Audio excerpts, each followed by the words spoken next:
Bonjour, merci à toutes et à tous de nous rejoindre, que ce soit dans cette belle salle des actes ou en distanciel, pour la 5e conférence des Jeudis du numérique, organisée donc par la Faculté d'éducation et de formation et la direction des systèmes informatiques et du numérique de l'Institut catholique de Paris. Donc, nous sommes très heureux aujourd'hui de recevoir le docteur Stéphanie Chauveau, qui est formatrice, responsable pédagogique du Master 1, Master MEF, donc, qui forme les enseignants du premier degré, de l'ISFEC La Salle-Mounier, l'ISFEC La Salle-Mounier étant à l'Institut catholique de Paris. Et je connais très bien Stéphanie puisque nous partageons les locaux dans notre bâtiment ici sur le campus des Carmes de notre belle université. Donc Stéphanie Chauveau est docteure en sciences de l'éducation. Elle a soutenu une thèse il y a quelques jours intitulée « Améliorer les pratiques d'enseignement par la formation, le cas des arts de faire numériques des professeurs des écoles ». Tout un programme.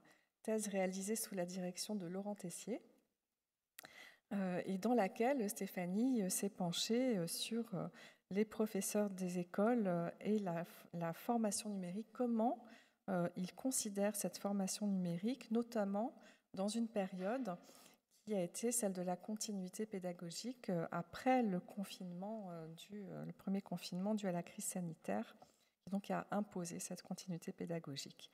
Donc autant de questions sur leur représentation, sur leur mobilisation lors de ces formations et après qu'elle a pu se poser dans sa thèse et au-delà.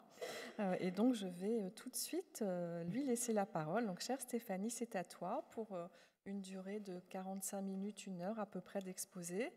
Et ensuite s'en suivront des échanges avec la salle et des questions avec le public à distance s'il y en a et s'il y a un relais par rapport aux questions notamment. Voilà, merci. Alors, bonsoir à tous qui êtes présents et à vous tous qui êtes en ligne. Merci Fabienne pour cette proposition d'intervention.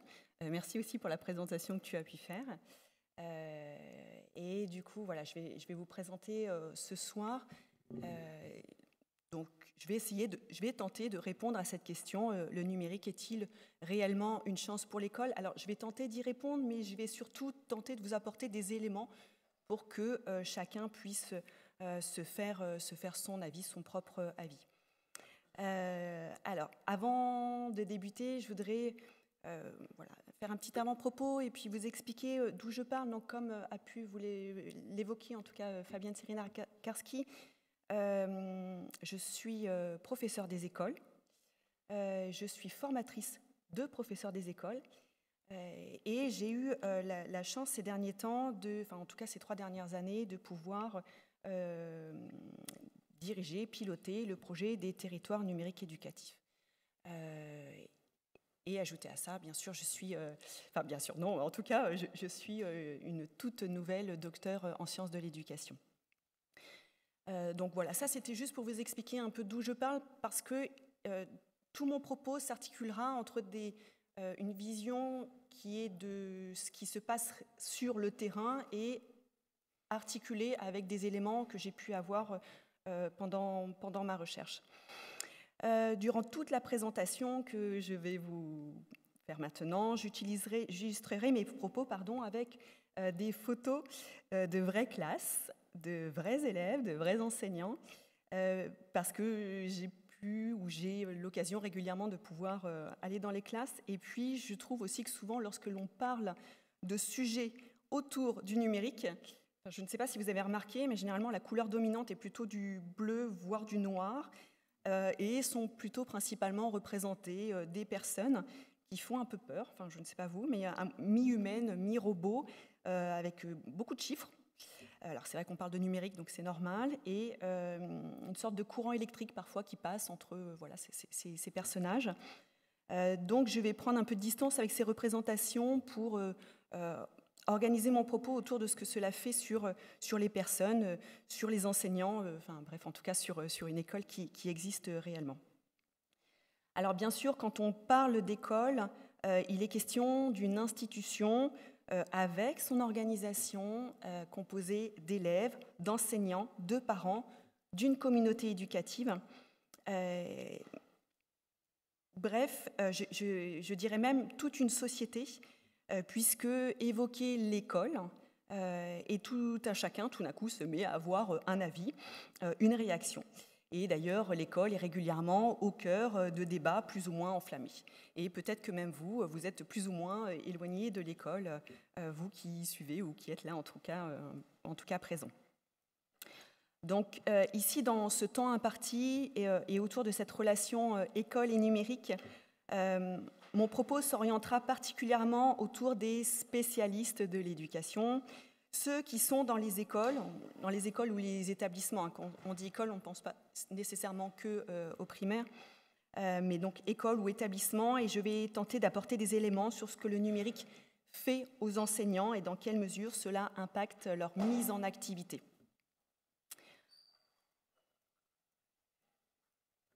Alors, vous qui êtes présents ou qui suivez à distance, j'imagine qu'en arrivant, vous avez peut-être déjà une idée, vous avez peut-être déjà votre idée sur cette question, le numérique est-il réellement une chance pour l'école ? Par curiosité, j'ai posé la question à ChatGPT et voilà. Il était assez enthousiaste. Je vous ai mis une petite capture d'écran de ce que ChatGPT a pu marquer. Il était assez enthousiaste, et bien tant mieux pour lui. Bon, moi je vais prendre un peu de distance avec ce qui a pu être écrit, et puis surtout je vais vous proposer une vision qui va être davantage incarnée, plus nuancée, et l'idée c'est vraiment que vous puissiez vous faire votre avis. J'ai mis cet exemple de ChatGPT, c'est pas du tout pour faire un pour ou contre, c'est juste de dire, ben voilà, c'est vrai que le premier réflexe maintenant, en tout cas, c'est souvent, en tout cas, quand on a une question, de directement déjà la poser à ChatGPT. Alors, j'aimerais commencer par vous parler de ce projet des territoires numériques éducatifs dont je vous ai parlé en introduction. J'ai eu la chance de piloter ce projet pendant les 3 dernières années. Et quand vous avez un projet qui arrive comme ça, un projet ministériel, finalement, cette question de quel est l'intérêt du numérique, eh bien, c'est une question que vous vous posez directement. Tout d'un coup, donc, vous êtes dans ce genre de projet qui arrive sur un territoire, des moyens arrivent, du matériel, de la formation, et donc finalement, vous êtes le pilote de ce projet, et donc nécessairement, vous devez être porté par un certain optimisme. Seulement, l'optimisme ne veut pas dire se voiler les yeux, ne veut pas dire qu'on va y aller comme ça de manière, sans prendre en considération les réalités. Parce que tout de suite, ce qui apparaît le moins évident, c'est finalement d'embarquer les acteurs principaux de l'école, les enseignants. Alors, quand je parle acteurs principaux, là, j'entends les enseignants, même si pour moi, l'objectif de l'école est avant tout de s'adresser à des élèves, à des enfants, seulement sans avoir les enseignants, sans embarquer les enseignants, je dirais embarquer avec eux, sans que ce soit péjoratif, mais en tout cas, si vous n'arrivez pas à emmener avec vous les enseignants, eh bien, vous ne ferez rien. Vous pourrez avoir des projets, des intuitions, des injonctions, mais sans les enseignants, eh bien, cela restera lettre morte. Alors, ces projets arrivent parce qu'il y a une question de fond, et je crois qu'il est nécessaire de s'arrêter quelques instants sur le contexte qui environne l'école. On a tendance à évoquer ou invoquer ce terme de crise pour parler de notre époque. Il est vrai, je vais détailler ensuite les crises qui peuvent traverser l'école aujourd'hui, mais il est vrai que plusieurs crises, en tout cas, nous avons affaire au niveau de l'éducation, de l'école, à plusieurs crises. Mais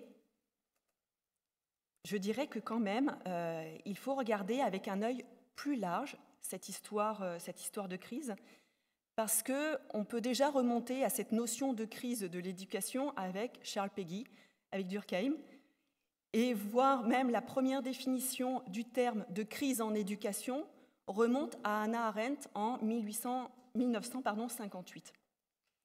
Donc tout ça pour vous dire que effectivement on est dans ce bain en ce moment, se dire que nous, l'école vit ou a affronté certaines crises, c'est vrai de fait, mais en tout cas cette impression n'est pas si récente que ça. Ce que nous pouvons dire sur le contexte actuel, c'est que finalement, ce sentiment de crise, en tout cas cette idée, ça évoque un contexte assez morose, qui est vaste et diffus, et comme on a pu le voir, n'est pas forcément récent. Alors, par rapport aux crises qui peuvent traverser l'école aujourd'hui, il y a déjà la crise que l'on va appeler la crise des recrutements, comme le nomment les médias. Les médias, mais pas que. Et cela impose notamment au ministère de l'Éducation nationale de restaurer l'attractivité du métier. Alors, cela passe par de nouveaux slogans, tels que celui apparu en octobre, c'était à l'automne en tout cas 2022, et si vous faisiez l'école avec nous. Donc vraiment des slogans histoire d'embarquer des personnes qui pourraient être amenées en tout cas à rejoindre les rangs de l'Éducation nationale. Seulement du côté des enseignants, l'impression d'un manque de reconnaissance, autour du temps de travail, des missions qui sont allouées aux enseignants, des obligations vers lesquelles ils doivent faire face et du salaire, est devenu comme un poison latent dans les cercles enseignants et qui est comme quelque chose d'acquis. Quand je parle de poison, c'est vraiment, je pense que c'est le terme, c'est-à-dire que c'est un sentiment diffus qui est là et qui empoisonne presque la réflexion. C'est d'ailleurs un élément que j'ai relevé à différentes reprises lors des enquêtes que j'ai pu mener auprès d'enseignants pour mon travail, notamment mon travail de thèse. Et ce poison est comme une lame de fond qui charrie des réticences et des réponses finalement toutes prêtes à l'emploi et aussi beaucoup de réactions. Donc c'est dans ce contexte de défiance générale, on pourrait même dire, qu'il est important en tout cas de comprendre les processus déployés par les enseignants et du rapport qu'ils entretiennent avec le numérique dans leur pédagogie. Alors, déjà, donc on va se rapprocher à ce qui se passe en ce moment, mais déjà, si nous voulons replacer le numérique et vraiment en tout cas la dernière bascule qui a pu s'opérer, il est évident que 2020 est vraiment une année charnière. Juste une petite parenthèse, mais par rapport au numérique, donc on va dire le numérique aujourd'hui. Donc c'est quand même un adjectif qui est passé au statut de non commun. On parlait d'appareil photo numérique auparavant, mais on ne parlait pas du numérique en tant que tel. Maintenant, on parle de numérique avec un grand N. Enfin, voilà, il y a une évolution en tout cas dans les discours. Mais en tout cas, donc ce numérique, nous pouvons dire qu'il est maintenant un incontournable des discours politiques, institutionnels, des discours familiaux, intergénérationnels, amicaux ou amoureux. Le numérique, d'une manière englobante, est à peu près partout. Donc évidemment, l'école n'échappe pas à ce raz-de-marée, si je peux employer ce terme, et bien avant la crise sanitaire de 2020, les acteurs de l'éducation étaient déjà encouragés à, je cite, mais faire entrer l'école dans l'ère du numérique. Mais au-delà des expérimentations, les enseignants, les chefs d'établissement, les élèves, les parents d'élèves, tout le monde devait déjà prendre position et surtout assumer les regards que cela entraîne. Donc, là, je parle bien de la période avant 2020, mais il faut bien se dire que votre position, la position que vous pouviez prendre, eh bien, entraînait des regards sur vous. Donc, les enseignants, bien sûr, n'échappaient pas à ça. Donc, assumer les regards que cela entraîne, cela veut dire que, par exemple, vous allez accepter de porter l'étiquette de l'enseignant geek ou réfractaire, si vous ne voulez pas de l'introduction du numérique. pour votre établissement, eh bien, vous allez peut-être être l'établissement qui favorise les ondes Wi-Fi. J'ai déjà pu entendre ce genre de débat. Ou au contraire, si vous n'introduisez pas de numérique, eh bien, vous êtes considéré comme un établissement qui ne s'adapte pas aux élèves. Et puis, si on parle des parents, eh bien, soit vous passez pour un parent dépassé ou laxiste dans la gestion des écrans. Donc, tout ceci est porté par des débats animés par des experts plus ou moins opportunistes, de psychologues spécialisés, de parents inquiets et d'entreprises issues des EdTech que l'on pourrait dire à l'affût. Donc, tous ces discours, en tout cas, véhiculent des représentations qui impactent l'entrée en activité des acteurs de l'éducation. Et finalement, on pourrait dire qu'entre espoir et défiance, l'articulation éducation et technologie eh bien, bouscule régulièrement une culture scolaire historiquement structurée autour du livre. Je vais revenir 2 secondes sur cette idée de l'école structurée autour du livre. Pour Mila Douéi, qui a écrit un livre qui s'appelle « Pour un humanisme numérique », que je vous recommande vivement, les pratiques induites par ces nouveaux outils, donc ces nouveaux outils numériques, déstabilisent les institutions reconnues comme des espaces lettrés et savants, tels que les écoles. Donc, dans cette perspective d'un numérique porteur d'un renouveau, mais aussi d'une instabilité, il reste un sujet protéiforme, donc qui revêt plusieurs formes, plusieurs aspects, qui évolue et qui est régulièrement surinvesti de peur et d'enthousiasme. Comme lorsque Mila Douéi rappelle que la dimension temporelle de la culture numérique est souvent brandie comme un danger. Et donc souvent brandie comme un danger, alors que, selon lui, cela ne fait que traduire un certain malaise, un souci et, en fin de compte, une peur habitée par la nostalgie. Donc, il nuance cependant son propos en affirmant que si ces réactions nous semblent exagérées, elles témoignent néanmoins de la réalité d'un changement radical dans notre vécu au quotidien, comme dans notre culture. Je vous mets ici une citation de Mila Douéi que je vous laisse lire, je ne vais pas vous la lire, ça n'a pas d'intérêt, mais en tout cas, je peux vous laisser la lire.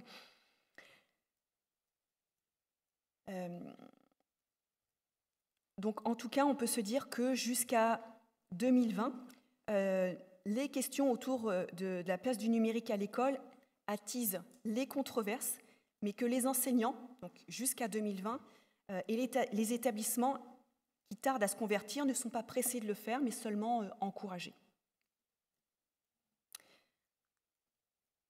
Tout à l'heure, je vous parlais de raz-de-marée du numérique. Là, je vais vous parler de la vague Covid-19 qui est arrivée. Et avec elle, clairement, les cartes sont rebattues. Donc, vous vous souvenez tous, nous sommes au printemps 2020. La continuité pédagogique s'impose à l'école. Et malgré les discours sur le manque de formation des enseignants qui était déjà très prégnant à l'époque, et depuis 2012 et le projet du ministère de l'Éducation nationale de faire entrer l'école de numérique, comme j'ai pu vous le dire tout à l'heure, normalement, les établissements, les enseignants devaient être prêts. Mais ils ont surtout dû faire preuve d'inventivité, d'adaptabilité et de bricolage relevant d'un certain art de faire. Cette situation inédite a mis en lumière des écarts importants dans la traduction des enseignants face à cette contrainte. Et ils ont majoritairement dû faire appel à des compétences numériques pour, à minima, maintenir une relation pédagogique avec leurs élèves. Mais paradoxalement, alors que des formations initiales ou continues autour du numérique et de l'informatique sont dans les maquettes de formation initiale ou les catalogues de formation continue, on en voit beaucoup en tout cas, on en voit. Alors attendez, excusez-moi, j'ai un petit problème sur mon ordinateur. Donc, alors que l'on voyait beaucoup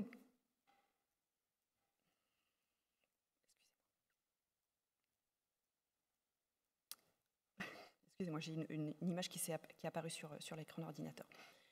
Mais donc, en tout cas, alors que des injonctions autour de la formation, des formations étaient bien présentes dans les catalogues, que le ministère de l'Éducation conseillait des outils, l'école, les enseignants devaient être prêts. Sauf que derrière ces injonctions à rentrer en action, le contexte d'une école en mutation, le contenu des formations, il nous manque des éléments sensibles. Tous ces éléments n'offrent pas le moindre paramètre, le moindre information sur la manière dont les acteurs principaux, les enseignants, les reçoivent.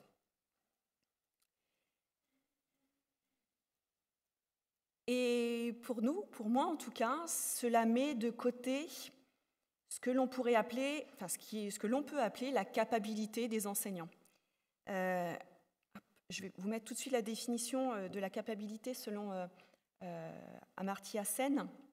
Je vous laisserai lire. Mais, donc pour nous, cela met de côté les représentations, les sentiments de capacité des enseignants. Amartya Sen propose une définition de cette capacité et son approche se concentre sur la liberté réelle, sur le pouvoir agir dont dispose une personne pour choisir ses actions et son fonctionnement dans un environnement particulier.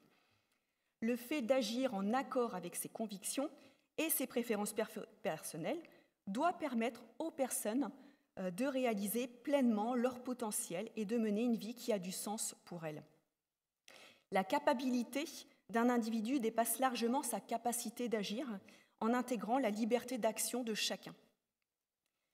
Si bien sûr elle ne peut se décréter, on ne peut pas décréter la capacité d'une personne, mais en tout cas les formations sont censées enrichir cette perception.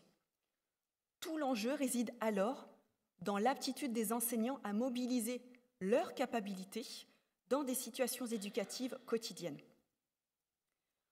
Je fais ici une parenthèse, bien sûr, on parle de numérique ce soir, mais au regard des différents événements récents, qu'il s'agisse de la pandémie, de la crise climatique ou des guerres, nous sommes convaincus que cette problématique autour des capacités doit s'inscrire dans une vision plus large de l'école et des défis qu'elle a à mener.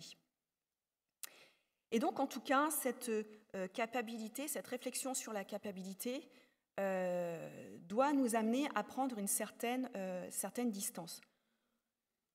C'est un peu à contre-courant parce que lorsqu'il y a une crise, lorsque nous rencontrons une difficulté, un souci, une instabilité, on aimerait que les solutions puissent arriver rapidement.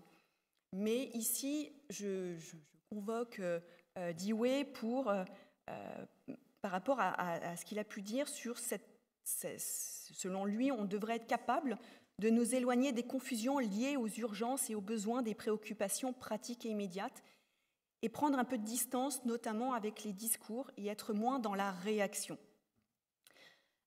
Et ainsi, on pourrait relever comment le numérique se confronte avec le déjà-là de l'enseignant. Plutôt que d'essayer de mettre des pansements et d'essayer de pallier tout de suite à trouver une réponse, mais en tout cas, on pourrait essayer de regarder le déjà-là, ce qui est déjà construit chez les enseignants. Et il s'agirait enfin de regarder ce que cela provoque chez eux.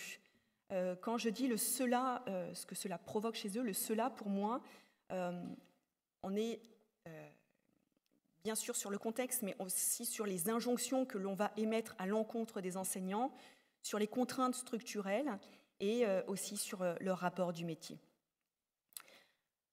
Alors, tout mon propos, toute ma réflexion se place, en tout cas mes travaux se placent dans la perspective des humanités numériques. De par sa dimension critique et la démarche réflexive que cela demande, situe en tout cas une recherche en sciences de l'éducation dans le paradigme des humanités numériques, permet de regarder le travail enseignant sans être dans la nostalgie d'une école d'avant fantasmée, ni d'être dans l'acceptation d'une révolution numérique en pédagogie qui soit non questionnée.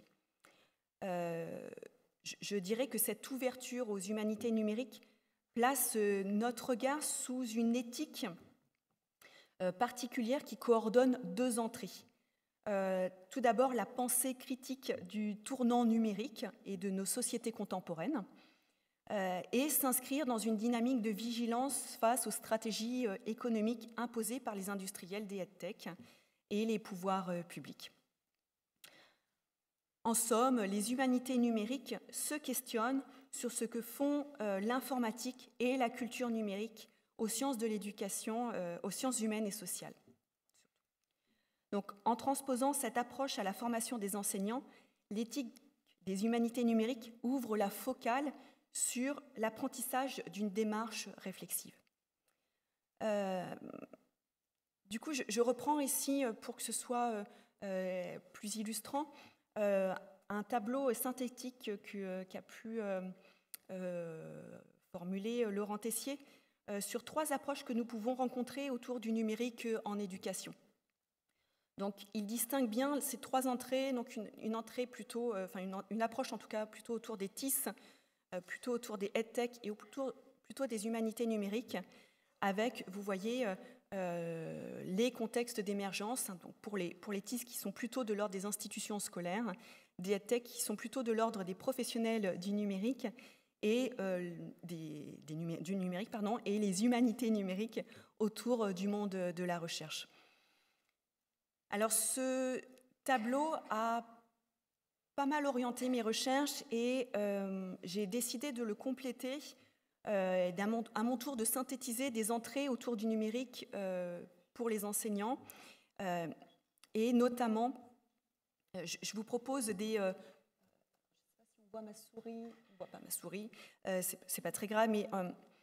En tout cas, ce qui m'a intéressée dans ce tableau et dans ces entrées, c'était de se dire qu'il y avait, pour moi en tout cas, une première entrée des enseignants qui était une entrée plutôt par outil, où nous sommes davantage dans la transposition des apprentissages. Donc les outils arrivent, mais on est uniquement dans de la transposition.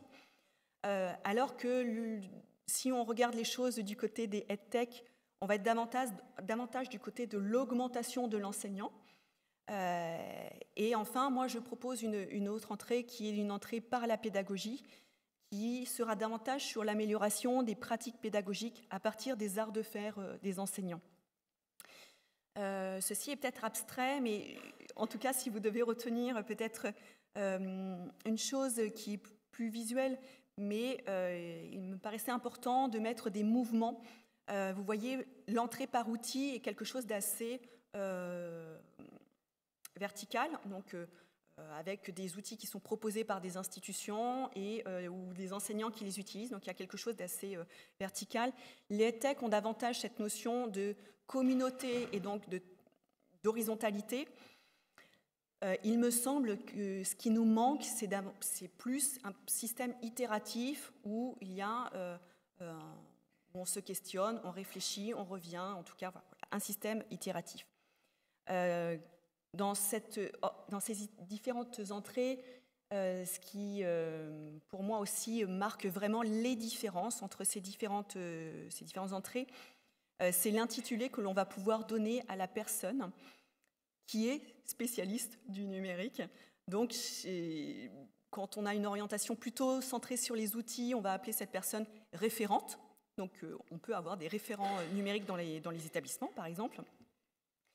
Les EdTech, eux, vont plutôt favoriser l'émergence d'une communauté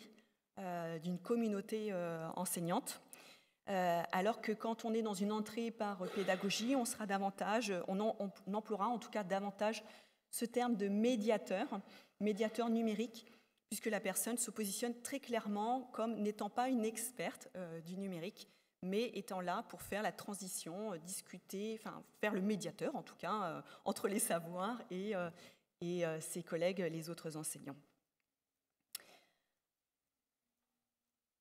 Alors, tout ceci, ces différentes entrées viennent bousculer ce que l'on va appeler les pratiques et les postures enseignantes. Alors, selon Jean-Marie Barbier, c'est la première définition que vous trouverez sur la présentation, la pratique est considérée comme un énoncé ou un discours produit par un sujet sur sa propre activité. le plus souvent ce que les sujets en activité appellent pratique et ce qu'ils veulent bien dire de leur activité dans une communication à autrui. Donc cette précision fait écho à une définition de la posture enseignante que Geneviève Lameule propose dans ses travaux et que j'utilise beaucoup dans mes cours et en tout cas que je mobilise beaucoup dans ma recherche. Elle voit la posture comme la manifestation d'un état mental façonné par nos croyances et orienté par nos intentions qui exercent une influence directrice et dynamique sur nos actions, leur donnant sens et justification. Donc, la question de la posture nous semble au cœur de la compréhension des pratiques enseignantes et ce qui nous amène à différencier donc les croyances, les intentions et les actions. Je me permets d'insister sur cette notion de posture parce que les enseignants, mais comme toute personne en action, nous sommes traversés par des croyances, des intentions et des actions qui constituent notre posture. Elle va même employer, alors à la suite de Bourdieu, mais des habitus incorporés. Quand vous êtes enseignant, vous arrivez avec un bagage d'habitus incorporés. Vos habitus incorporés sont composés de vos souvenirs, de ce que vous avez retenu, ou en tout cas ce que votre mémoire a sélectionné, de votre expérience d'élève, de ce que vous vous souvenez de votre scolarité. Et alors, on retrouve bien sûr les habitus incorporés chez les enseignants, bien évidemment. Ce qui est étonnant, par exemple, c'est lorsque vous demandez à une personne de, on va dire, jouer à l'enseignant, mais en tout cas, j'ai en tête, je vais vous donner un exemple, mais j'ai en tête, lors d'une démonstration, tout début, où il y avait des tableaux interactifs qui étaient mis dans les établissements, une personne de cette société était venue faire une démonstration et nous expliquer comment utiliser le tableau numérique interactif. Eh bien, systématiquement, cette personne se met devant et vous fait cours, vous êtes assis, enfin voilà. On a intégré en tout cas que pour être enseignant, il faut être devant, il faut parler à une assistance, enfin voilà. Donc tout ça fait partie de nos habitus incorporés, ce qui fait que, si vous voulez, c'est un fort capital lorsque nous débutons, lorsque nous faisons classe, nous arrivons bien sûr avec ce package-là. Et donc, lorsque un nouveau paradigme arrive, lorsque le numérique arrive, eh bien cela vient bousculer ces premières croyances, intentions et ensuite actions. Donc quand nous nous demandons ce que le numérique fait aux enseignants, nous devons prendre en considération ces trois dimensions. Juste pour vous détailler un peu ces histoires-là, mais lorsque l'on parle de croyances, c'est vraiment vos convictions personnelles, vos convictions sur le métier d'enseignant, vos convictions sur les élèves. Vos intentions, c'est, alors si je me place du point de vue de l'enseignant, ce que l'enseignant prévoit de faire. Par exemple, rendre ses cours plus interactifs, développer l'autonomie des élèves, ça, ce sont ses intentions. Et ensuite, ces actions, c'est réellement ce qu'il va faire, avec ses élèves en classe. Pour vous donner aussi, donc à chaque fois, entre les croyances, les intentions et les actions, il y a souvent un décalage et une différence. Pour vous donner un exemple qui m'avait marqué, j'ai accompagné une étudiante qui travaillait sur la place du numérique dans les écoles démocratiques.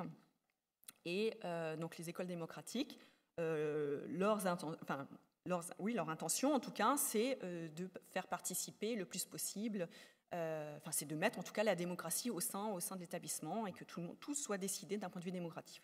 Leur intention, c'est que les élèves puissent participer à toutes les décisions. Et il y a eu un moment donné où il y a un élève qui, lors d'un conseil démocratique, a proposé qu'on puisse avoir une tablette dans la classe. Et là, il y a eu un veto de la part des enseignants. Donc, vous voyez, il peut y avoir à certains moments, en tout cas, dans nos actions, eh bien, nous ne sommes pas forcément, nous n'allons pas jusqu'au bout de nos croyances et de nos intentions. Donc, pour revenir à ces croyances, intentions et actions qui sont au cœur de l'identité des enseignants, il faut se dire que tout ça vient vient percuter les attentes sociales qui environnent l'école. L'exigence de l'introduction de l'informatique puis du numérique à l'école se heurte perpétuellement aux mêmes questions. C'est-à-dire que le passage au numérique ne faisant qu'amplifier finalement les attentes sociales vis-à-vis des enseignants. Donc ces attentes sociales, si vous voulez, on peut se dire que ce sont des tensions, puisque il va falloir que, enfin en tout cas les attentes sociales que l'on va émettre auprès des enseignants, on va vouloir que les enfants soient mieux formés, on va vouloir qu'ils soient mieux formés à des outils numériques, on va vouloir qu'il y ait moins d'e-exclusion, pas d'electronics, on va vouloir aussi que les enfants puissent, on va vouloir que les enseignants participent à l'enjeu économique, avoir des citoyens employables par ailleurs. Donc, de même que Dewey rappelle qu'il est impossible d'analyser tous les phénomènes éducatifs par le prisme d'une seule entrée, il nous semble que le numérique en éducation paraît difficile à compartimenter et que regarder les usages que peuvent en faire les enseignants, eh bien, on ne peut pas le regarder uniquement sous un seul angle. On n'isolait que les rapports des enseignants, n'isolait que ce que dit le numérique sur les enseignants, sur leur rapport hiérarchique, la manière dont les institutions se servent de ce médiateur pour faire passer les injonctions, finalement, c'est assez limitant. La difficulté de l'approche du numérique en éducation vient d'une conception, finalement, qui est aussi assez floue. Sans refaire ici l'histoire de l'introduction du numérique à l'école, qui a déjà été balisée par de nombreux chercheurs, mais nous pouvons souligner que les établissements scolaires qui choisissent de mettre en avant leur installation technologique et leur réflexion pédagogique en lien avec le numérique deviennent progressivement la norme. Ici, je voudrais faire un petit détour par le rapport qui s'appelle « Le numérique éducatif » que nous apprennent les données de la DEPP, puisque nous apprenons dans ce rapport que le nombre de maternelles dont le projet d'établissement fait référence à l'introduction du numérique passe d'un peu plus de 20% en 2009 contre 40% en 2019. Une progression similaire est observée pour les établissements élémentaires, puisque nous passons de 50% en 2009 à plus de 70% en 2019. Au-delà de l'effet d'annonce que peuvent représenter les projets d'école, sur la même période, nous constatons un gain d'équipement mesuré notamment à partir du nombre d'élèves par ordinateur. Ce gap s'opère notamment à partir de 2010, suite à la remise et les préconisations du rapport Fourgousse, dont l'intitulé est sans ambiguïté quant à ses intentions, puisqu'il était question de réussir l'école numérique. Pour autant, comme le rappelle déjà en février 2010 ce rapport, il est illusoire d'imaginer un lien direct entre les équipements et les pratiques pédagogiques ayant recours au numérique. Cette approche, qui favorise l'équipement en premier lieu, est couramment privilégiée lors de plans qui émanent du ministère de l'Éducation nationale.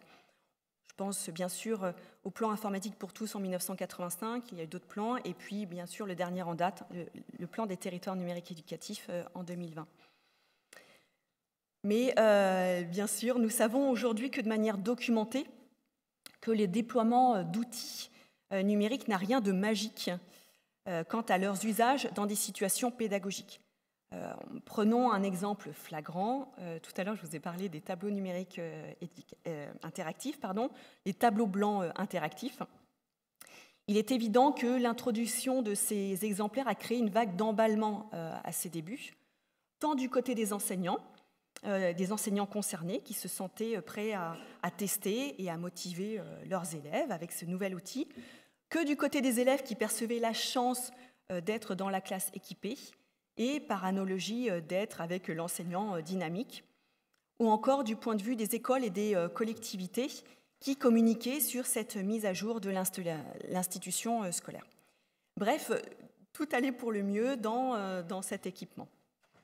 Seulement, rapidement, l'exaltation et la motivation des uns et des autres se sont affaiblis parce qu'une réalité faisait défaut. Ces tableaux qui devaient révolutionner les manières d'enseigner et les apprentissages des élèves en étant centrales, par exemple dans une co-construction d'une notion, se sont révélés être sous-utilisés avec un usage limité dans le meilleur des cas à uniquement de la vidéoprojection. Et quand leur nombre s'est multiplié et a colonisé d'autres classes, donc celles des enseignants qui étaient moins familiarisés avec les TIS, eh bien les faiblesses de cette stratégie d'équipement en tout cas, est devenue criante. Alors maintenant, je voudrais vous parler aussi, donc on a vu les enseignants et comment est-ce qu'on a pu, en tout cas, de par des injonctions, de par des discours sur leur métier, peut-être remettre en question leurs croyances, leurs intentions, leurs actions, et puis aussi cette vague d'équipement. Mais il y a aussi quelque chose, je pense, qui est à élucider par rapport à ces élèves qui sont face aux enseignants.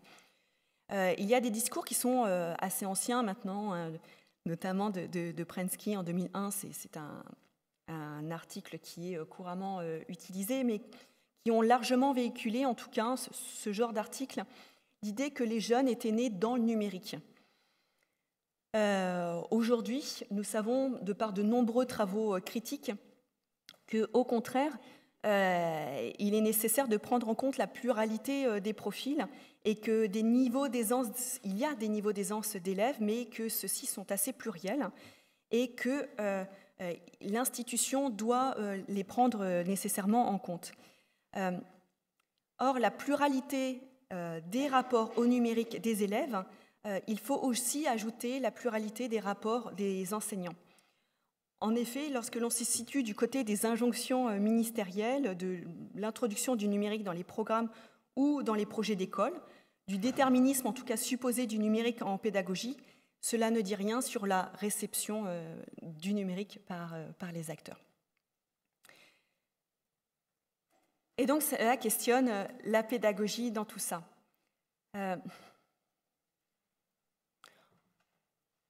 On a pu voir durant la période pandémique, la période de Covid-19, que le numérique paraissait le seul recours pour simuler une école qui ne s'arrête pas. C'est d'ailleurs pour ça qu'on a pu employer ce terme de continuité pédagogique, continuité pour bien montrer, bien stipuler en tout cas que l'école ne s'arrêtait pas et cela a permis de simuler en tout cas une vie qui continuait malgré la mise en confinement de tout le monde. Seulement simuler cette école, c'est assez difficile pour les enseignants à ce moment-là, puisque le mode d'emploi n'a pas été transmis durant leur formation, puisqu'évidemment, les formations ne prenaient pas en compte cette situation inédite. On touche alors, d'après moi, les limites d'une approche du numérique par ses outils. Cette dernière, donc cette approche du numérique par ses outils, ne permet pas à ces acteurs d'être autonomes et d'avoir, en tout cas, de développer le sentiment de pouvoir s'en sortir. Cette approche, d'après moi, infantilise et plutôt infantilisante, puisqu'elle implique une démonstration sous la forme de mode d'emploi d'un outil et ne peut conduire à l'émancipation des acteurs, ce qui, à mon avis, serait davantage à être recherché. Durant cette période, le numérique a davantage servi de palliatif. Cela a permis de remplacer, mais n'a pas ouvert finalement, comme on aurait pu l'imaginer, une réflexion sur son apport en pédagogie, sur une nouvelle éthique aussi de son utilisation. Ici, je fais un petit aparté, mais Esther Duflo, qui a été prix Nobel d'économie en 2019, a expliqué dans un article publié dans Le Monde en janvier 2020 que nous pouvons inciter les enfants à aller à l'école, nous pouvons donner des moyens matériels, nous pouvons donner des manuels, nous pouvons diminuer le nombre d'élèves par classe, c'est une certitude, mais élaborer une politique éducative à partir de grands principes, ce qui ressort finalement de toutes les expérimentations, de son laboratoire, c'est que le problème venait plutôt de la pédagogie. Le numérique, pensé comme une entité, une fin en soi, devait être introduit à l'école, mais sans questionner son utilité à faire plus ou simplement à remplacer quelque chose. Il s'agirait au contraire pour nous de le remplacer, de le replacer en tout cas dans la rencontre pédagogique qui doit avoir lieu à l'école. Alors parler du numérique à l'école sans évoquer l'innovation pédagogique, eh bien, ce serait faire ce serait passer à côté d'une grande idée, puisque ces deux idées sont vraiment liées. Et d'ailleurs, on peut dire que le numérique en éducation est parcouru par cette idée de l'innovation pédagogique. Pour comprendre l'injonction à l'innovation, notamment dans les milieux scolaires, il convient de différencier deux termes, deux mouvements. Le premier est considéré comme quelque chose de descendant, donc top-down, et cela provient des institutions et sont plutôt imposés aux enseignants ou au milieu scolaire. Même si certains vont invoquer des innovations, mais il s'agit là davantage de réformes. Le deuxième, à l'inverse, le deuxième mouvement trouve sa source auprès des acteurs, que nous pouvons qualifier des acteurs de terrain, et remonte vers les autorités. Donc ce mouvement, qu'on va plutôt appeler bottom-up, c'est à cet endroit-là qu'il y a davantage cet esprit, en tout cas, ce que l'on pourrait appeler innovation. Sauf que dans les faits, l'idée d'innovation, en tentant de répondre à une désadaptation, comme dirait Françoise Cros, influence le discours politique et permet de justifier une tentative de réponse à un problème relevé. Les autorités éducatives ont donc tendance à vouloir favoriser, du moins dans leur discours, l'introduction d'innovation pédagogique, comme c'est le cas en France. Et surtout, l'innovation est constituée d'une variable d'ajustement selon l'objectif du discours politique. Pour revenir à l'injonction à l'action que l'innovation pédagogique suppose, nous voyons émerger une autre difficulté, celle de la délimitation de ce terme, puisque les institutions l'aperçoivent comme un résultat à présenter ou la finalité d'un projet, alors que son intérêt pour les acteurs, qui l'éprouvent en tout cas, réside davantage dans l'expérience de son processus. Cela pose notamment le problème de l'évaluation de ce dispositif qui peut se réduire à la finalisation de l'action au produit fini. Donc nous voyons bien que même dans l'innovation pédagogique, deux visions en tout cas s'affrontent ici.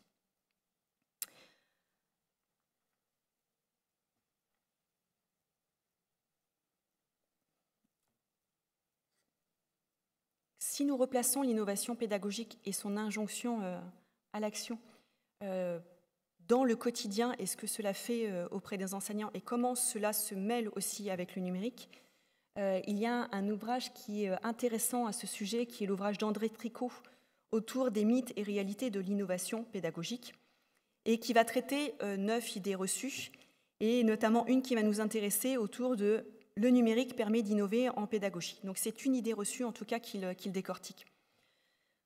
Dans ce paragraphe, cela ouvre pour nous en tout cas une autre voie qui se différencie d'un pour ou contre l'innovation pédagogique.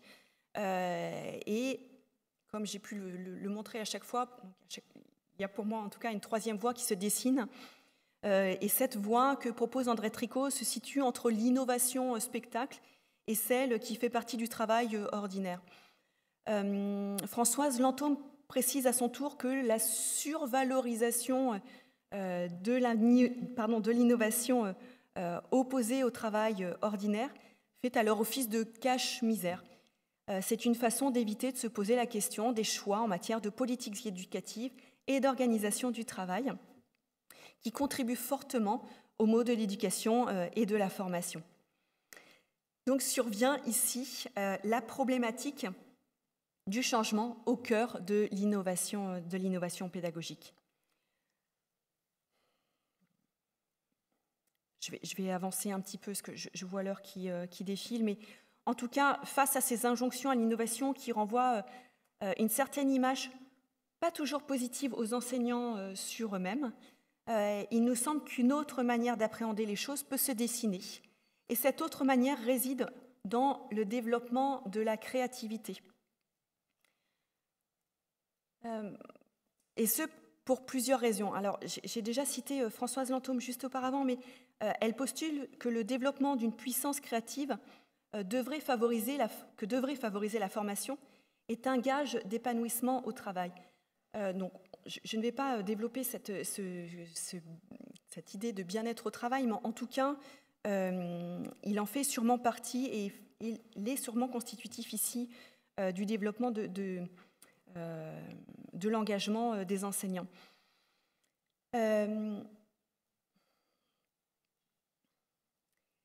Mais en tout cas, cette créativité, des chercheurs tels Margarida Romero la situent comme l'une des 5 composantes incontournables des compétences du XXIe siècle. Cette créativité se retrouve autour de la pensée critique, de la collaboration, de la résolution de problèmes, de la pensée informatique.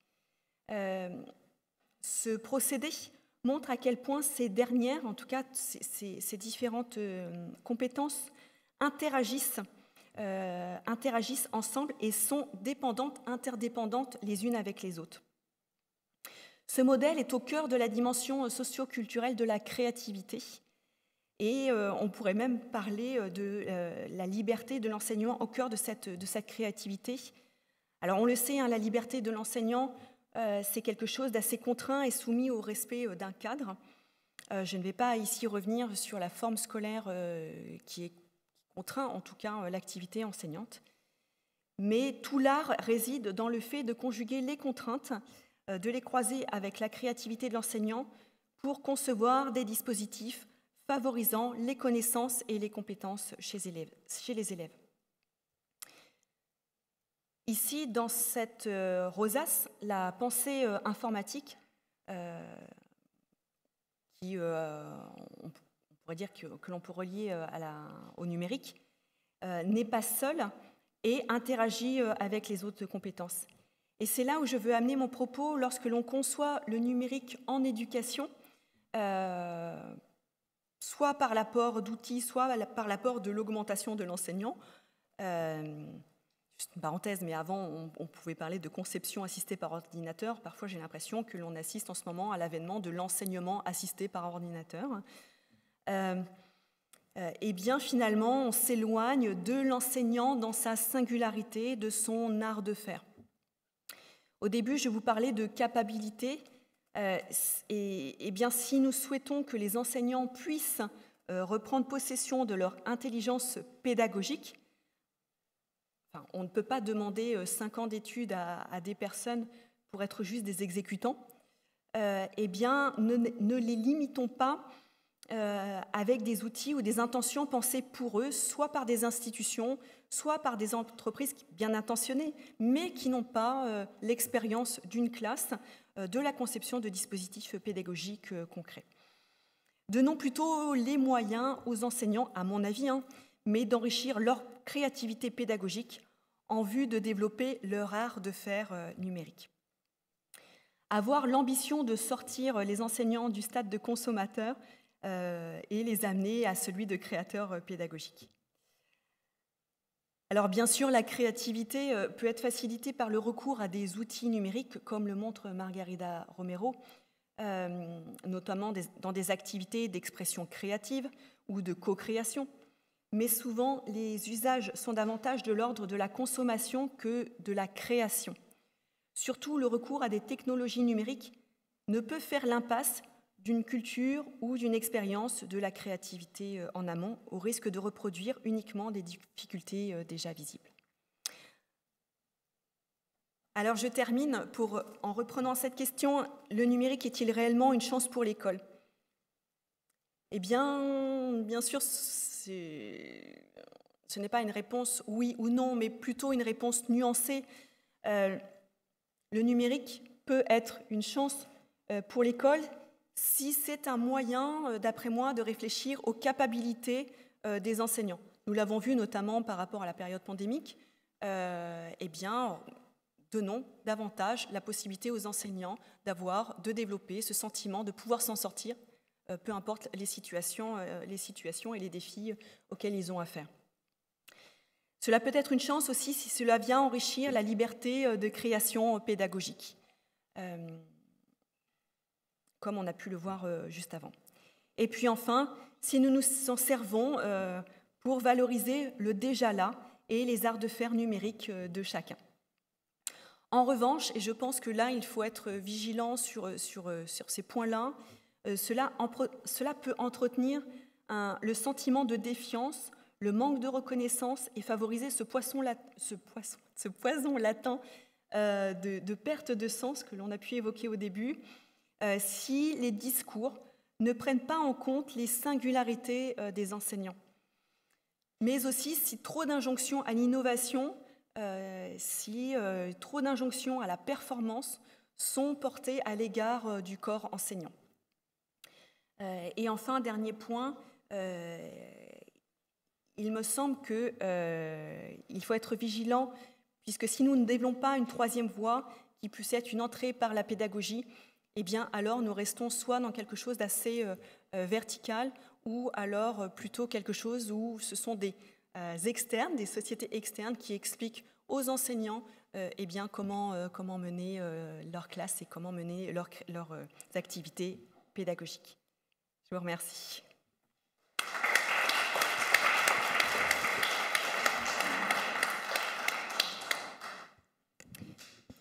Un grand merci Stéphanie Chauveau pour cette conférence vraiment très éclairante sur le numérique et l'école et l'éducation et la posture de l'enseignant, cet enseignant que l'on retrouve évidemment dans les classes des établissements scolaires, mais universitaires aussi.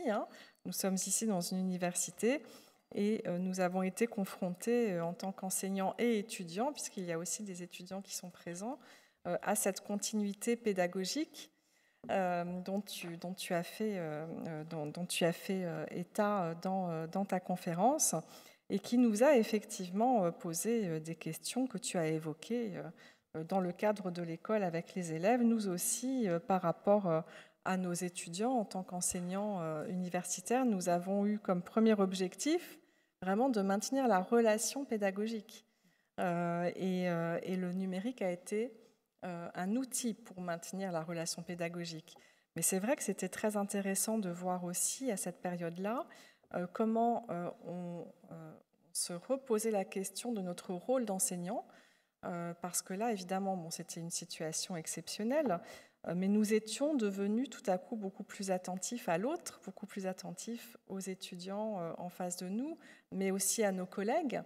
Et ça a recréé quelque chose de l'ordre de la relation qui, me semble-t-il, demanderait à être encore plus travaillé dans les recherches futures.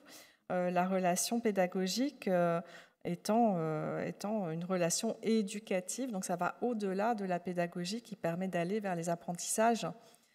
Et donc là, je fais le lien évidemment aussi avec ce que tu as apporté comme éclairage sur l'innovation pédagogique et le numérique. Alors moi, de par mon biais de socio-historienne, je peux faire le parallèle de l'innovation pédagogique avec notamment le mouvement international de l'éducation nouvelle. Donc là, on est au début du XXe siècle. Avec des pédagogues, des médecins, des psychologues qui vont se poser cette question du renouveau de l'école et donc comment est-ce qu'on peut innover dans le cadre de l'école en voyant les choses autrement. Et donc ce n'est pas la question du numérique, mais ça va être la question par exemple des pédagogies actives qu'on va retrouver à ce moment-là. Donc autant de parallèles qu'il m'a plu de faire en t'écoutant. Et pour lancer la discussion avec la salle ici et à distance, si tu le souhaites, je te demanderai peut-être justement de revenir un petit peu sur ce moment de continuité pédagogique présenté comme une rupture. Est-ce que ça a été réellement une rupture ou est-ce qu'on était dans quelque chose qui finalement était simplement un moment plutôt qu'une rupture par rapport à ce qui allait se faire par la suite, une rupture paradigmatique par exemple. Et puis un deuxième point peut-être sur lequel tu peux revenir si tu le souhaites, c'est le projet territoire numérique éducatif. Pour nous dire justement comment est-ce qu'avec ce type de projet, on peut, je reprends tes termes, embarquer les enseignants et donc les mobiliser pour aller plus loin. Alors, par rapport à la continuité pédagogique, cela fait une rupture finalement dans... alors déjà, je pense que ça fait une rupture dans nos esprits à nous tous, puisque je pense que vraiment on aura tous un avant et un après, que ce soit dans nos conceptions du monde, que ce soit dans nos relations aux autres. Et puis, ce que je voudrais dire par rapport au numérique, dans cet avant et cet après, c'est que finalement, avant 2020, étant donné qu'on était plutôt sur un encouragement à utiliser les outils numériques ou à utiliser le numérique d'une manière générale pour, ou en tout cas à évoquer le numérique, que ce soit la culture numérique, eh bien c'était davantage encouragé. Il est bien évident, bien évident qu'à partir du moment où il y a la continuité pédagogique, eh bien on a été obligé de se réinventer, de recréer un lien avec nos élèves et par conséquent, nombre de personnes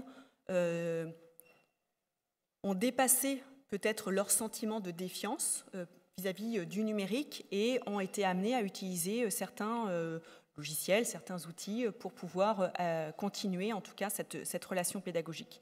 Ce qui fait que il y a des personnes qui n'utilisaient pas, par exemple, d'outils numériques auparavant, mais qui ne les utilisaient pas parce qu'elles manquaient d'assurance. Et le fait de devoir se lancer, parce qu'à ce moment-là, tout le monde bricolait un petit peu et essayait de trouver une solution, eh bien, ça les a engagés, en tout cas, à utiliser davantage, à avoir davantage de recours aux outils numériques. Je pense notamment à une enseignante que j'avais pu rencontrer, alors je vous parlerai après des territoires numériques éducatifs, mais qu'on avait pu rencontrer dans ce cadre-là, mais qui expliquait très bien, c'est une enseignante de petite section, mais petite section, avant 2020, elle se disait qu'il n'y avait pas d'intérêt à utiliser le numérique dans sa classe, tout simplement. Elle partait de ce principe-là. Et puis finalement, donc il y a eu les différents confinements, et puis surtout, elle s'est retrouvée, au moment où les élèves ont pu retourner un peu en classe, à ce que les parents d'élèves soient bloqués à la porte de l'école. Et là, eh bien, en fait, ces élèves qui étaient tout jeunes ne pouvaient pas rentrer avec leurs parents dans le couloir, dans la classe. Et donc, il y avait une rupture de liens, de communication, de lieux. Les parents ne pouvaient plus se représenter ce qui se passait en classe, et donc elles sentaient qu'il y avait quelque chose, en tout cas, qui se coupait à cet endroit-là. Et donc, elle a imaginé des outils qu'elle pourrait utiliser dans sa classe, et notamment voilà, un outil où elle a pris en photo sa classe et elle a mis des points interactifs sur cette photo où elle a fait participer ses élèves à l'oral, donc elle les a fait verbaliser les différents endroits de la classe, et ensuite cette photo, plus la voix des enfants, des élèves, a été envoyée à tous les parents. Et donc les parents ont pu rentrer de cette manière-là dans la classe. Donc pour des enseignants comme cette enseignante, quand vous l'interrogez, pour elle il y a une vraie rupture dans sa manière de penser, puisque à ce moment-là elle se dit finalement le numérique ce n'est pas juste mettre des élèves devant un écran, mais c'est aussi permettre une certaine relation, un certain lien qui perdure et pouvoir aller rencontrer les parents même s'ils ne peuvent plus venir dans la classe. Et puis, je crois que d'ailleurs, par rapport, si vous voulez, à cette histoire de communication, alors peut-être que c'était l'évolution qui se serait faite malgré tout, hein, je n'en sais rien, on ne peut évidemment pas le dire, mais on voit bien dans les établissements qu'aujourd'hui, notamment par rapport à la communication des établissements avec les parents, eh bien, il y a de moins en moins de cahiers de texte, de cahiers de correspondance, pardon.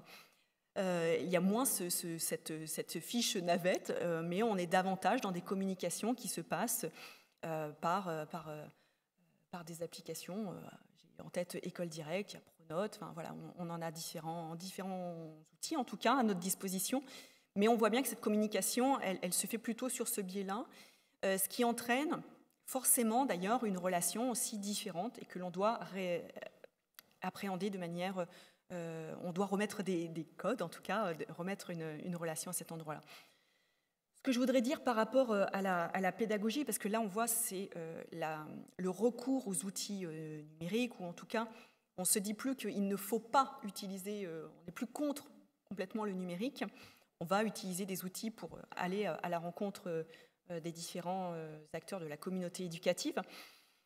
En revanche, c'est vrai que je me souviens à ce moment, et puis pour avoir participé notamment à des ateliers rencontres, on a pu participer ensemble avec Fabienne, mais c'est vrai qu'on avait cette impression à ce moment-là qu'on ne pourrait plus concevoir les apprentissages de la même manière, dans le sens où les enseignants qui faisaient par exemple des visios, tout d'un coup se rendaient compte qu'il n'y avait que, je ne sais pas, sur un cours où normalement il y a 80-100 étudiants qui devaient se connecter, eh bien, il n'y avait que 3-4 caméras qui étaient allumées.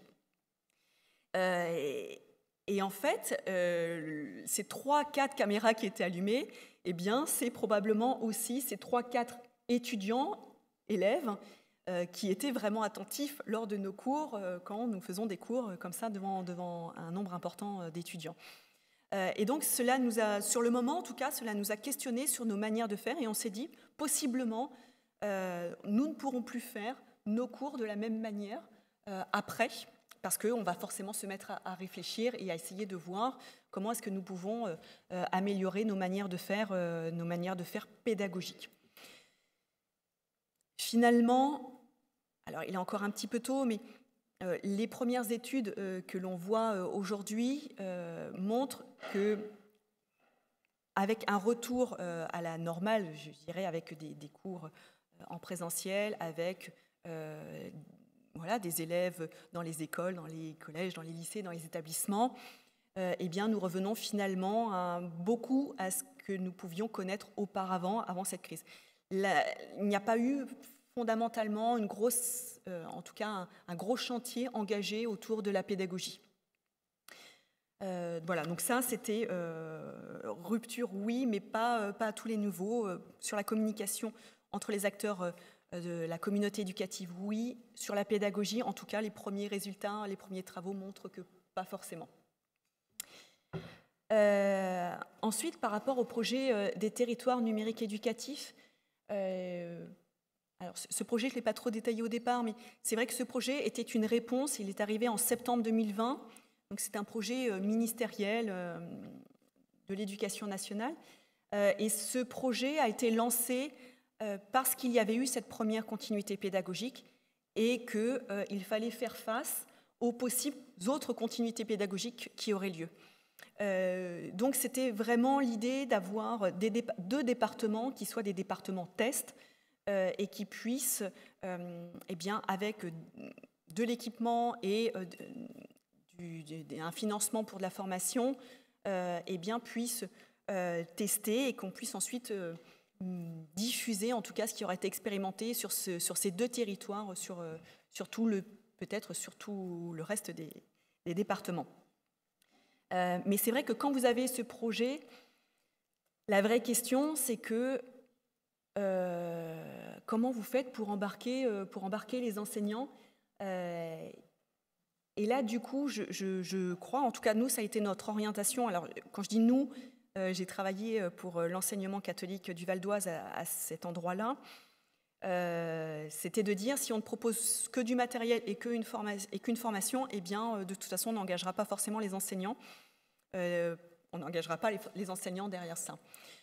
Donc, on a pris les choses un peu à l'inverse parce que dès le départ, on s'est dit finalement, ce projet, c'est comme un énorme paquebot qui va vers l'iceberg, puisqu'il faut quand même savoir, tous les plans numériques ont tous été des échecs. Donc quand vous avez un plan numérique qui vous tombe dessus, on vous demande de le mener, eh bien tout de suite, dès le départ, vous vous dites bon, eh bien s'il suit tous les autres plans, normalement il devrait aller à l'échec. Donc comment est-ce qu'on va essayer de faire bouger un petit peu la barre pour que eh bien, on retire quand même du positif. Donc à ce moment-là, nous, notre orientation, et comme ce que j'ai pu présenter, c'était vraiment de se dire mais quel est le déjà là des enseignants, plutôt que de leur dire faites plus, améliorez-vous, formez-vous, d'avoir un côté très injonctif. On s'est dit eh bien si nous prenions les choses à l'inverse et que nous valorisions déjà ce qui est fait. Et donc, voilà, alors c'est notre orientation et ce qu'on a pu faire, hein, mais dans cette optique-là, nous sommes allés filmer les enseignants qui avaient des pratiques pédagogiques avec le numérique à différents niveaux. Dans notre tête, on se disait, voilà, niveau 1, niveau 2, niveau 3, mais pour que cela puisse donner des exemples à d'autres enseignants et surtout que ce soit davantage une transmission entre pairs plutôt qu'un modèle, un process, une ingénierie, tout ce que vous voulez, quelque chose de fixe, qu'un mode d'emploi que l'on propose et que l'on impose parfois aux personnes. L'idée, c'était davantage de faire émerger des idées, de faire émerger le fait que, ah, tiens, c'est le collègue d'à côté, et en plus, c'est le collègue de la classe d'à côté, ou c'est le collègue de l'établissement d'un côté, donc quelque chose de très... un travail dans la proximité, mais pour valoriser le déjà là. Voilà. Merci beaucoup pour ces précisions, Stéphanie. Je laisse la parole à la salle. Vous avez pu peut-être penser à quelques questions ou quelques remarques que vous souhaiteriez faire. Oui.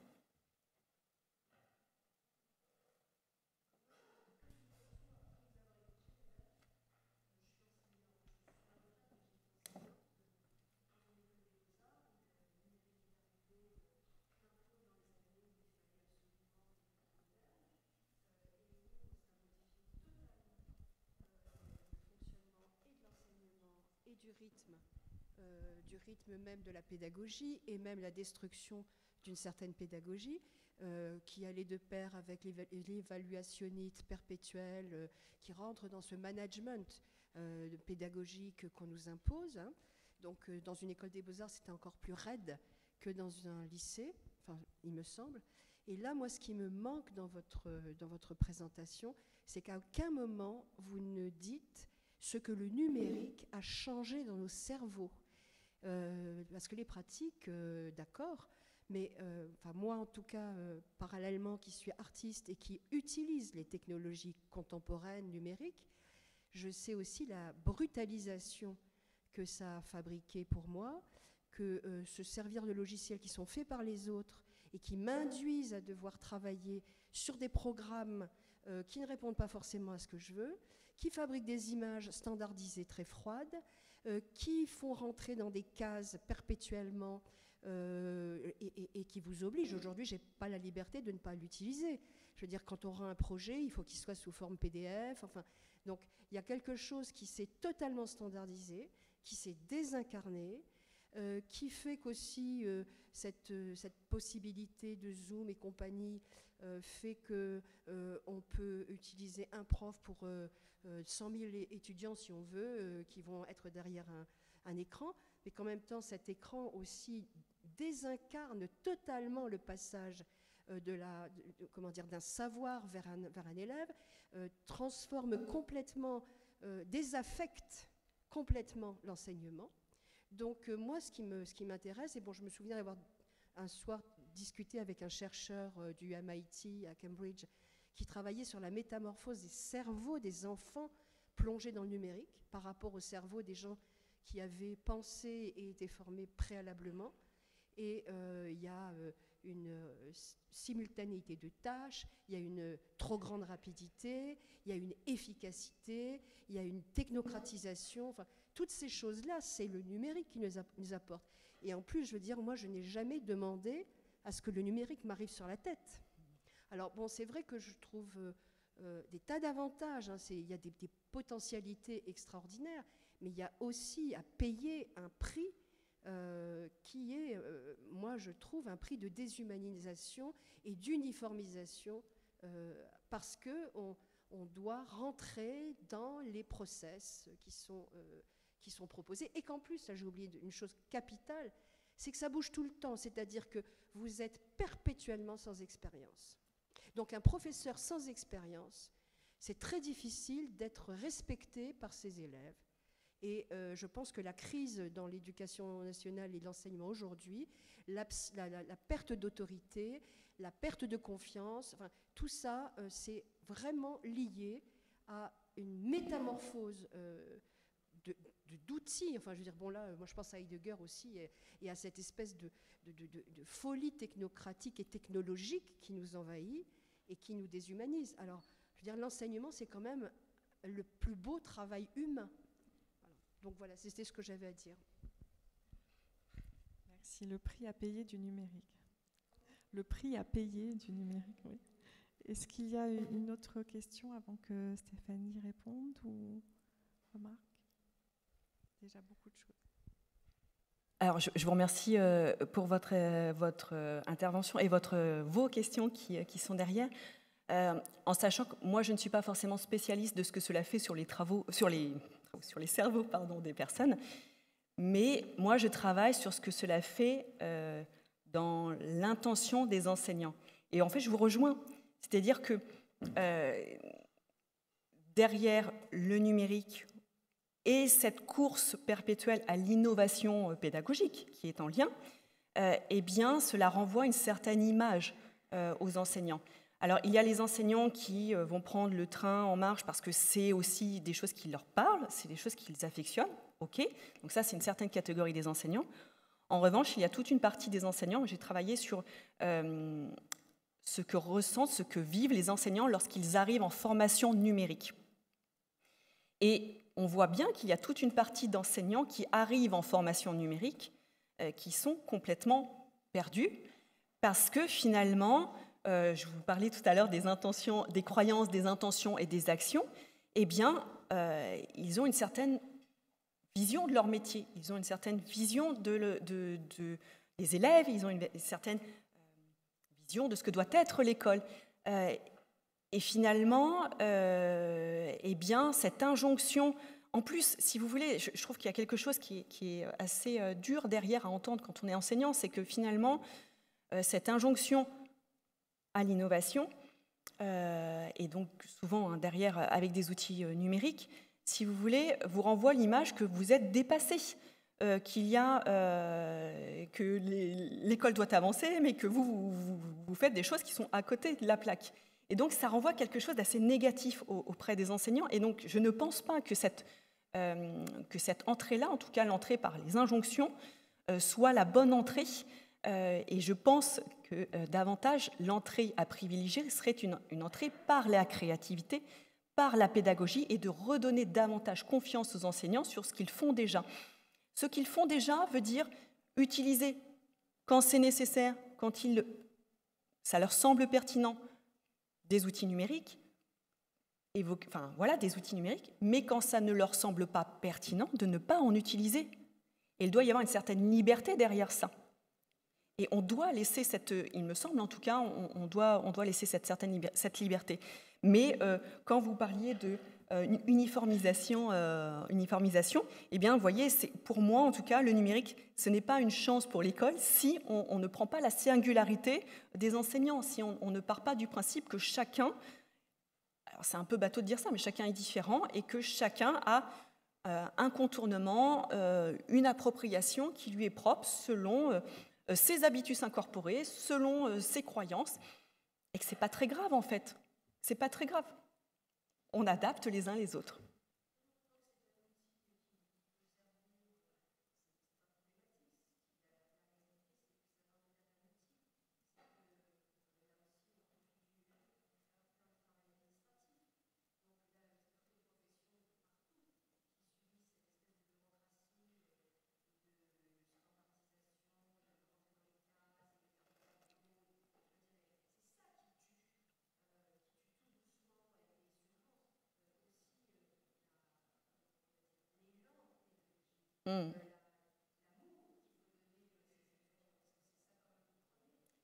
Et donc, c'est bien la relation pédagogique qui reste première, c'est bien la pédagogie qui reste première.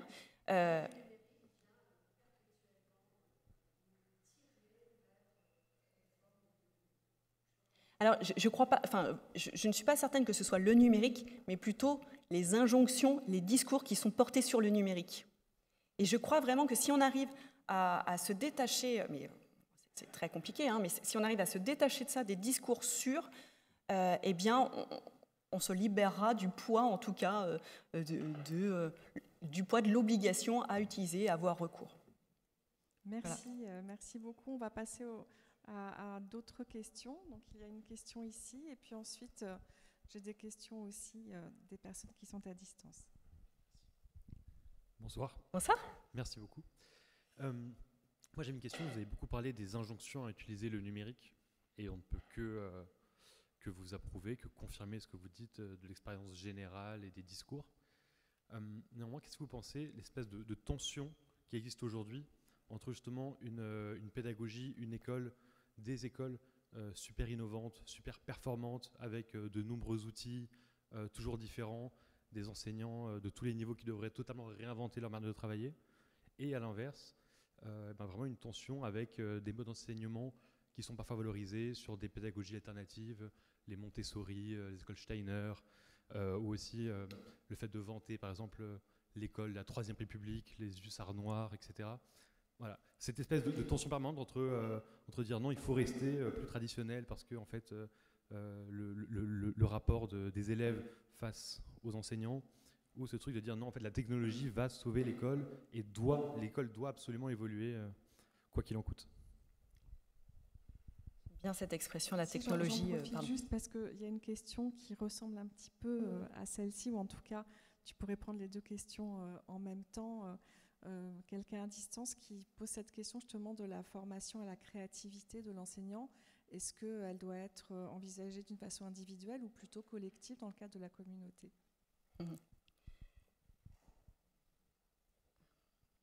Je note pour ne pas oublier. Alors, je vais déjà répondre à votre première question. Il s'avère que par ailleurs, et je ne l'ai pas dit au début, mais je suis aussi responsable pédagogique d'un diplôme universitaire qui s'appelle le DUPAC, le diplôme universitaire sur les pédagogies actives. Donc, je peux répondre un peu sur les deux plans. Je pense qu'on n'a pas à opposer. Il y a quand même, comment dire, pourquoi est-ce que nous n'aurions pas différentes écoles qui puissent répondre à différentes envies? Pourquoi est-ce que, voilà, si nous avons, comme vous disiez, une école super innovante et qu'à l'intérieur, il y a des enseignants qui sont partants, qui ne sont pas en souffrance, qui sont partants pour ce projet d'école.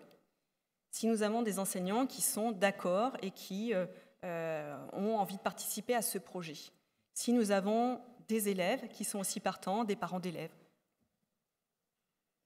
où est le problème? A contrario, s'il y a des parents qui veulent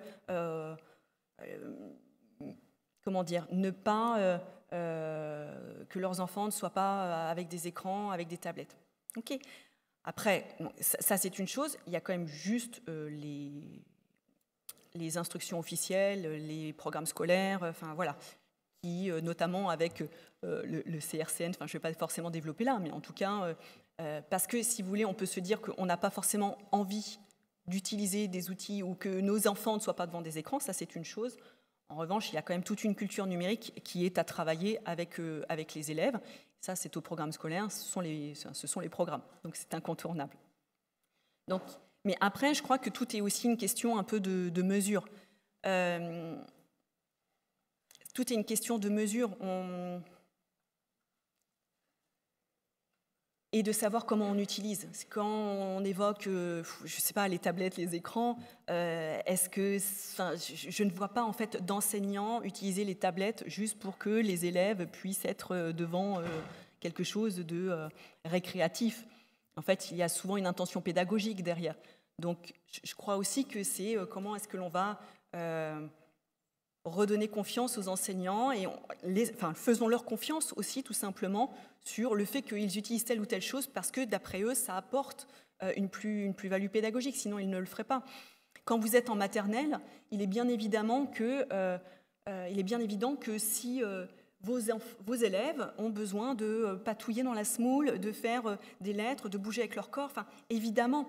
En revanche, et je vous ai montré une image tout à l'heure, je vais revenir 2 secondes dessus, mais ça, c'était dans ma classe. On avait un tableau et ça n'empêchait pas qu'on avait ce genre de bac et un écran comme celui-là, parce qu'à un moment donné, là, vous voyez le travail que présentent les enfants, les élèves. C'est parce qu'un matin, la petite élève, d'ailleurs, qui est en train de montrer comme ça, elle est arrivée dans la classe et elle m'a dit « Stéphanie, je ne sais pas ce qui se passe, mais... il y a un bruit pas possible dans tous les étages, je ne sais pas ce qui se passe au-dessus. » Et c'est vrai, de fait, on était au premier étage. Ils n'avaient pas accès, dans une école parisienne sur 4 étages, ils n'avaient pas accès aux étages supérieurs. Eh bien, ils sont partis faire les petits reporters. C'est-à-dire que je leur ai donné mon téléphone pour qu'ils puissent prendre des photos et ils sont allés dans des endroits qu'ils ne connaissaient pas de l'école pour aller prendre des photos. Le PowerPoint que vous voyez derrière, c'est eux qui l'ont fait. Je les ai aidés, mais c'est eux qui l'ont fait. Et après, on s'en est servi comme support pour qu'ils puissent présenter au reste de la classe. Parce que bien sûr, on n'allait pas se déplacer à 30 dans les différents espaces de l'école. Donc, on n'est pas toujours obligé d'opposer tout, mais on peut se servir d'outils numériques quand c'est nécessaire. Quand c'est nécessaire, quand en tout cas, on trouve, pour nous, il y a besoin à cet endroit-là. Et puis, à d'autres moments, laissons-les patouiller dans la semoule et faire des gestes et faire des choses et les vivre aussi avec leur corps parce que c'est aussi important. En fait, ce n'est pas en opposition systématique. Par rapport à la question sur la formation à la créativité, si elle devait se faire de manière globale, c'est ça ? Individuelle ou collective ? Individuelle ou collective.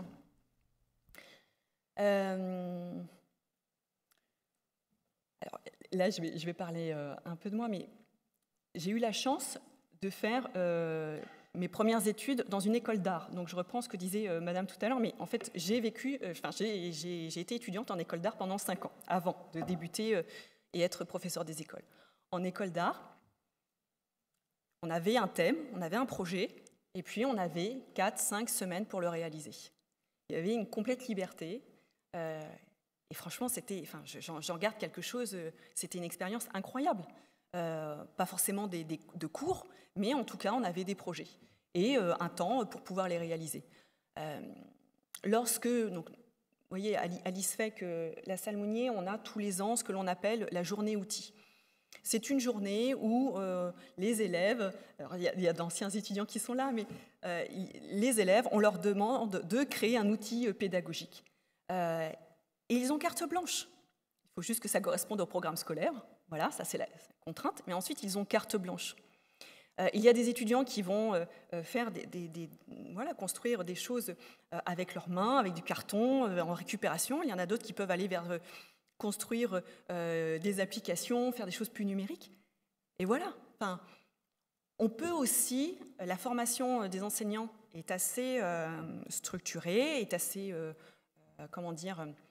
bordée, mais je crois qu'on peut aussi prendre des libertés avec ça et puis proposer des projets dans lesquels ils peuvent aussi s'insérer et développer aussi la créativité pédagogique des enseignants. Merci. Alors, je me fais l'écho d'une autre question à laquelle tu as commencé à répondre un petit peu d'ores et déjà, qui est une question par rapport aux parents. Comment peut-on rassurer les parents face à l'utilisation du numérique dans l'école ? C'est une question que pose un directeur d'école et donc qui dit qu'il aimerait comprendre comment on peut faire valoir l'utilisation du matériel tout en évitant numérique, tout en évitant trop son utilisation ou son incitation à son utilisation. En leur donnant confiance. Alors c'est un peu bateau de dire ça, mais là aussi je fais appel à mon expérience d'enseignante, c'est-à-dire que hop, je reviens sur cette image-là, mais en début d'année, lors de la réunion de parents, je leur expose tout de suite. Alors, je leur expose tout de suite le fait que je vais utiliser pendant l'année des outils numériques à des moments pour la classe. Ils voient bien qu'il y a un écran mobile interactif dans la classe. Le tout, ce n'est pas de dire qu'on va utiliser des outils, juste les outils, mais qu'à chaque fois, cela répond à un besoin pédagogique. Cela répond à... vous voyez, là, par exemple, cette histoire de petits reporters. On aurait pu aller prendre des photos et puis ensuite les imprimer, faire de grandes affiches, bien entendu. Là, l'idée, c'est aussi de développer des compétences numériques, par ailleurs, chez les élèves. Mais ça peut se compléter avec d'autres choses. Quand tout à l'heure, je vous parlais de faire des lettres dans la SMOUL. Donc ça, c'est quelque chose pour les enseignants qui sont en maternelle, c'est du basique. Mais ça peut être aussi intéressant pour l'élève de pouvoir le faire sur le tableau, sur l'écran numérique, parce qu'il pourra le répéter plusieurs fois. Ou alors, il pourra le faire dans la SMOUL, et puis avec la tablette, le prendre en photo, et on pourra garder une trace, parce que c'est ça aussi qui peut être intéressant.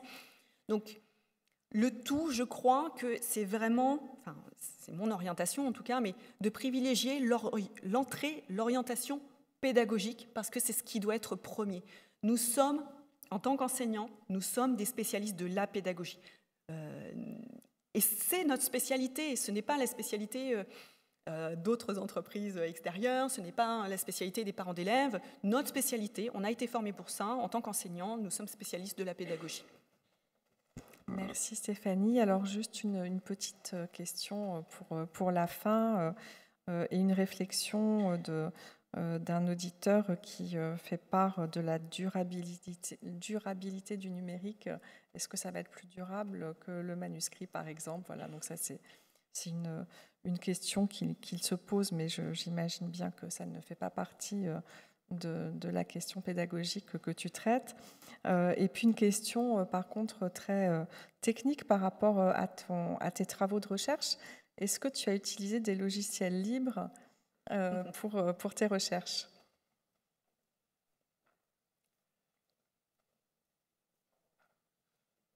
Alors,